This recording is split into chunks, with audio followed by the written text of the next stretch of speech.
part of your AS and A2, you have to be able to prepare rather simple plant cell slides and animal cell slides. Firstly, I'm going to show you how to prepare a plant cell slide. Because the cells are going to be seen with a light microscope, we have to have a single layer of cells. An onion quite simply peels into different layers. Peel off a section of the onion, get our scalpel and slice a small section of the onion. And what I'm ideally trying to get is a small square of cells to go on the centre of the slide. However, if I put this onto the slide and try to view it with the light microscope, it would be too thick. Thankfully with onions, the inside layer of cells just on the lighter surface of the onion will peel off. But once again, if I put this under the light microscope, these cells are almost colourless. You wouldn't see anything. So to be able to see the cells, I'm going to have to put some stain onto them.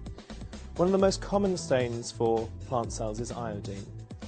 Now it does take a few minutes for the iodine to actually stain, so I would leave this for approximately 3 or 4 minutes before taking a thin glass cover slip and then very gently place the cover slip over the top of the cells. But what you mustn't do is press on top of the cover slip, because if you do that you'll actually break your cells, and when you look at it under the microscope you won't see what you're trying to find.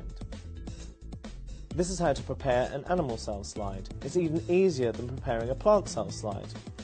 The most easily accessible animal cells from our bodies, you might be surprised to hear, actually come from inside our mouths. So we're going to be looking at cheek cells, which are obviously from a human, which makes them an animal cell. Inside our mouths, around the gum line, the cells come off quite easily. Now, by placing a cotton bud into your mouth and rubbing it quite simply along the inside of your gum line and up along your cheek, you may not be aware of it, but actually what you're doing is you're scraping off cheek cells, and you'll also take some saliva as well. It's quite handy to get the end of your cotton bud quite damp really with saliva. It's quite nice. Take your slide and your saliva covered cotton bud and cheek cells and rub them onto the inside or centre of your slide like that.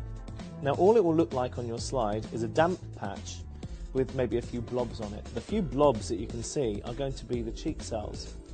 They're obviously see-through and you won't see them on the light microscope. So what you need to do is to take your methylene blue dye and you place a drop or two on the centre of your slide. And once again, you gently drop the cover slip over the top of the stain, and there